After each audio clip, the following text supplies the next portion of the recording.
Russia Ukraine యుద్ధం ఎప్పట్లో ఆగే పరిస్థితి కనిపించటం లేదు.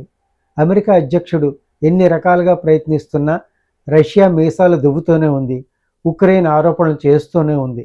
ఇటువంటి పరిస్థితుల్లో రష్యాకి బాసటగా నిలుస్తున్న చైనా భారత్పై ఆర్థిక ఆంక్షలు విధించటం, ఇంతటితో సరిపోకుండా యూరప్ యూనియన్ పై కూడా ఆంక్షలు విధించేలా ఒత్తిడి తీసుకురావటం, ఇలా ఆర్థిక సంక్షోభాన్ని రష్యాపై తీసుకువస్తే యుద్ధం ఆగుతుందన్న ట్రంప్ ఆలోచనల్ని బేఖాతరు చేస్తున్న రష్యా.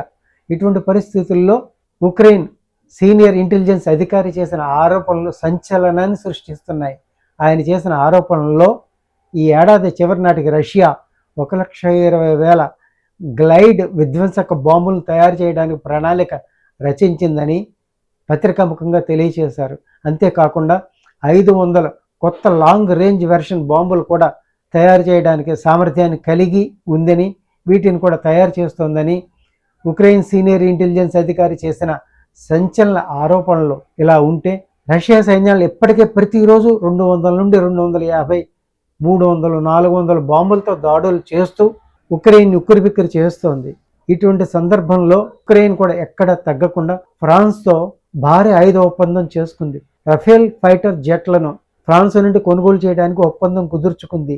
యుద్ధంలో దిగిన తర్వాత తగ్గే ప్రసక్తే లేదంటూ ఉక్రెయిన్ చేస్తున్న పోరాటంలో, రష్యా చేస్తున్న పోరాటంలో, అమెరికా ఆడుతున్న ఆటల్లో భారత్ చైనాలు నలిగిపోతున్నాయి.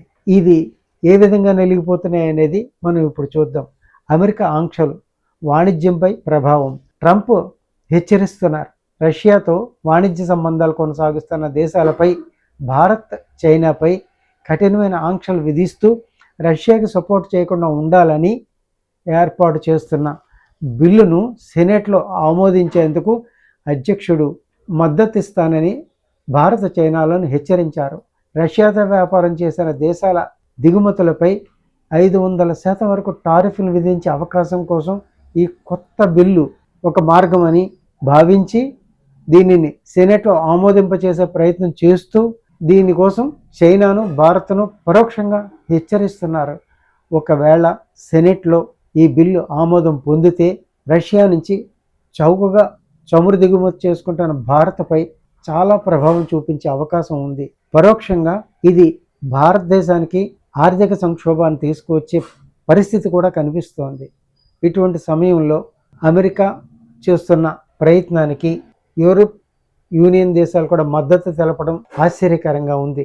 భారతదేశం ప్రపంచంలోనే అతిపెద్ద వాణిజ్య కేంద్రం.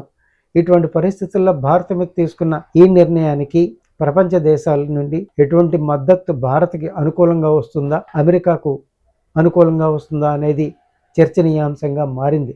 ఆర్థిక రంగ విశ్లేషణ నిపుణులు ప్రతి నిత్యము దీని మీద విశ్లేషణ చేస్తూ భారత్ ఎదుగుదలకు అమెరికా పరోక్షంగా, రష్యా ప్రత్యక్షంగా ఆటంకం కలిగిస్తున్నాయా, ఇలా రకరకాల ఆలోచనలతో ముందుకు సాగుతున్న ఈ యుద్ధం భారత్కి ముప్పు తీసుకొచ్చే పరిస్థితి లేదనేది ప్రపంచం ఎరిగినా కూడా మోడీ సమర్థవంతమైన న్యాయకత్వంతో భారతదేశంలో ఆర్థిక సంక్షోభం అనేది రాకుండా ప్రణాళికలు వేసుకుంటూ ముందుకు వెళ్తున్నా కూడా ట్రంప్ చేయని ప్రయత్నమే లేదు. దీని మీద ఆర్థిక రంగ విశ్లేషకులు చేస్తున్న విశ్లేషణలు భారత ఆర్థిక వ్యవస్థకైతే ముప్పు లేదు అని ధీమాన్ని వ్యక్తం చేస్తున్నారు. ఈ యుద్ధంలో